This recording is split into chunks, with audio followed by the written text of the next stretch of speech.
Okay, starting our work week, getting ready for Houston. Really good football team. At the top of their standings in their division. I know three-way tie, but good football team. I think Coach Rhines is doing an awesome job down there. Really huge challenge on all three sides of the ball. Good players. Defensively, I'll start. I know Coach Ryan's heavily involved with that side of the ball. Matt Burke, their defensive coordinator, great coach. Bunch of coaches that I know, really good coaching staff that he put together down there. Defensively, run a very similar system to ours. It's an attack front out of a four-down lineup most of the time, and they really get off the ball, and they are very good up front. I mean, really, really good. Those edge players, the defensive tackles, outstanding. They can run at really all three levels of the defense, good corners, smart safeties, and they've been very ball aware, so got to be about our business. Offensively, they're doing a really nice job under Coach Slowick. They're not giving the ball away. That's really where you start. They're leading the league as a team in turnover margin, and they're taking good care of it on offense. Really good playmakers, really all over the board. They have a very good understanding of that scheme. I think they've done a nice job there in their run game and their pass game and all the things that they're doing in that scheme. And then special teams, as you saw, their kicker just won Player of the Week, I believe. It's a talented group from top to bottom. Coach Smith does a great job with that group. So we need a great week of work going down there, trying to find a way to win on the road against a really good football team. And with that, I'll take any questions. Kevin, on Monday, you were very complimentary of the season that Miles has had. You said he's the best defensive player in the league this year. Did you notice a different presence with him coming into training camp? At least from our perspective, he looked so dominant right off the bat. You kind of had a feeling it might be different for him this year. Yeah, I mean, I think we've talked a lot about Miles over the years, and I always say this, and I think it's true. He can always get better. I think all of us can get better, and I think there are things that are untapped with Miles that he continues to work on, and some of it's small details of fundamentals and techniques. Other things are maybe bigger picture for how he leads this football team. So I've seen him mature over the time that I've been with him. Obviously a very intelligent player and intelligent person, great off the field, but I think in his leadership is where I've seen a huge jump as well, and I think his teammates would tell you that as well. What's the mindset of not practicing today? Yeah, late in the season we had an early bye. We have a Thursday night game next week, so just trying to account for all those things. Kevin, you mentioned, or you're talking so highly of David Njoku the other day, what a teammate he is. I saw him on some interview, and he said that he thought you butted heads a little bit when you first got here. How did you view that, and how has your relationship with him grown? Yeah, I mean, with any player, all players, you don't always see eye to eye. I try to be as real with them and honest with them, and sometimes those are hard conversations, and I'm not going to get into all the details of that, but I think Dave in particular, if you look at him, he was very, very young when he came into this league. I was obviously not here when he was drafted, but the player he was and then the person he has become are different versions than when I first got here. And the credit goes to him. He's been intentional about getting better as a player, and I think he's been intentional about getting better as a teammate. And really that's where that comes from. It's looking like C.J. Stroud probably won't be available, so how does Case Keenum change things for Houston and your preparation to play a familiar player? Yeah, we prepare for all of their quarterbacks. I think you have to do that in this league. So we'll monitor that like everybody else does, but you have to prepare for all their guys. And the truth is all their guys can beat you. They've all won. I think C.J. Stroud's having as good a year as there is at that position for rookies. Doesn't not look like a rookie. The way he plays, the decision-making, the physical talent is off the charts. And then Case, comes in last week, starts and wins. That's what he does. He's played a lot of football games in his career, started a lot of football games in his career, has won. So we know the type of talent that he has as well. Kevin, what do you guys have to do? You've had such great success at home. What do you have to do to carry that now on to the road, since you're probably on the road in the playoffs? Yeah, I think for us, it's always focusing on the little things, Jeff, things that the little things add up to the big things. So whether you're at home or on the road, you have to be clean in your assignments. You have to be great as a staff and putting your guys in position to succeed. But big thing is always doing your job, and that doesn't change home or road. Kevin, is there some optimism with Obo that maybe he could return before the season ends, or Yeah. or do you expect? Is there still the injury? Still, I'd say still working through all of it. Obviously, we haven't put him on IR just yet, so those are things that we're working through. Kevin, I know on Monday you mentioned the way the safeties stepped up was something that really jumped out, it sounded like, from that game. But with D'Anthony in particular, I mean, unconventional path to get to the NFL.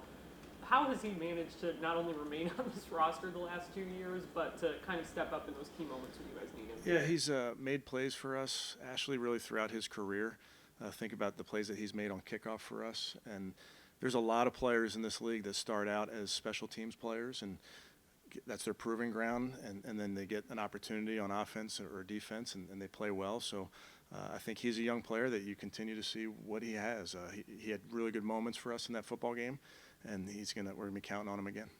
Sticking with that group, the corners and the safeties, just how important have they been to the success of this defense? Say it one this more year? time, The Dave. corners and the safeties, how important have they been to the success of this defense? Yeah, it all goes hand in hand. And I think Coach Schwartz has mentioned it before that our D-line is our engine, and we certainly play off of them.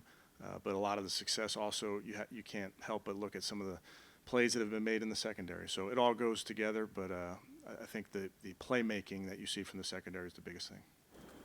Kevin, Joel, go ahead, Matt. saw Joel show up on the injury report for today.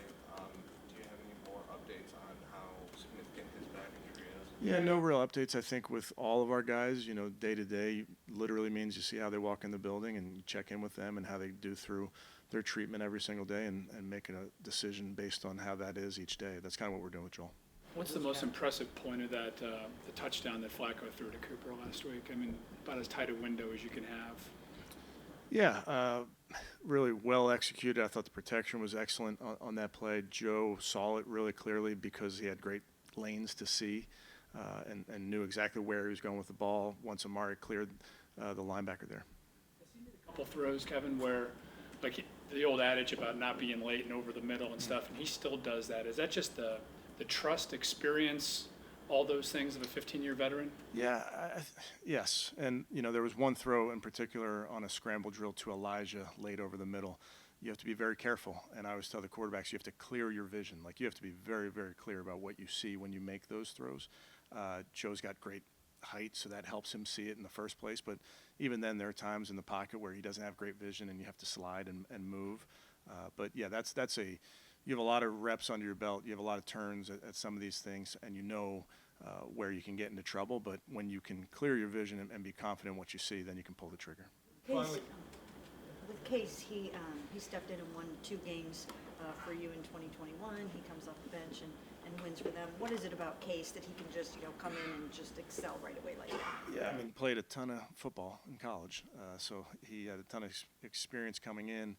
He's played in multiple systems, since before we had him and since, so has a very, very good understanding of offensive football, defensive football, son of a coach. So, Case knows the X's and O's really, really well.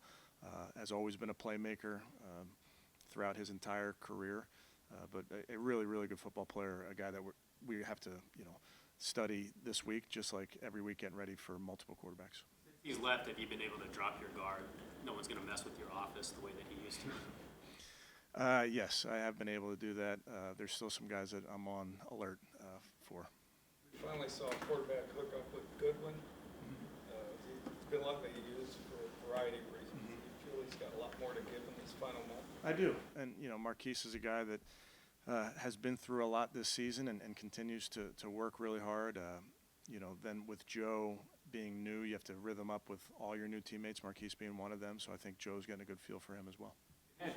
Kevin, Cedric, I think, did he run the wrong route on that one? Or obviously some miscommunication there. Do you see, like, Joe and all his receivers, like, there's still room for them to grow in that area? For sure, and that's the part of practice. That's the part of getting to know your teammates. It's not going to always be perfect. Guys are going to make mistakes and that type of thing. But I think Joe now, having been here forever, however long he's been here, has a pretty good book on our guys in terms of what they're good at, how they come out of breaks, those type of things. Did you like how Ced kind of responded to, he was the target at those first 2 interceptions, and then he made some catches after that? I was proud of Ced. He's a young player. Obviously, there's things to clean up in every single game, but he plays hard. I mean, he plays hard. When the ball's in his hand, he's going, and he's going to make plays, and he's playing aggressive, and he's a tough guy to tackle. And then in the run game, he's for a young player, he's pretty good and pretty physical out there. I'm getting closer with that calf injury, or does he still have a little ways to go? Yeah, getting closer, but we'll see how it goes this week.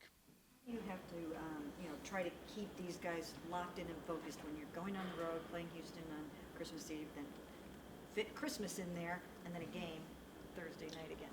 Yeah, I think that's kind of the nature of this beast, Mary Kay, and everybody in the league is dealing with that and where Christmas is and that type of thing. I know some people are playing on Christmas, so it's just every year it's part of being a professional and making sure that you are getting your work done and getting your shopping done on your own time. Does the conversation shift from 1-0 to the playoffs are right here if we do this, this, and this? Yeah, I mean, a little bit of it is that'll never change. It'll always be a one-game season for us. That doesn't change. Now, obviously, that you can earn more. I think everybody understands that. But in terms of how you do that, you really have to focus on this week. How much scoreboard watching are you going to be doing on Saturday and Monday? Not much. Yeah, I have no idea other than we have a big one on Sunday. 8 scenarios that they put out for you guys this weekend. That's why I had. Not a mathematician. Good. Okay, thanks, guys.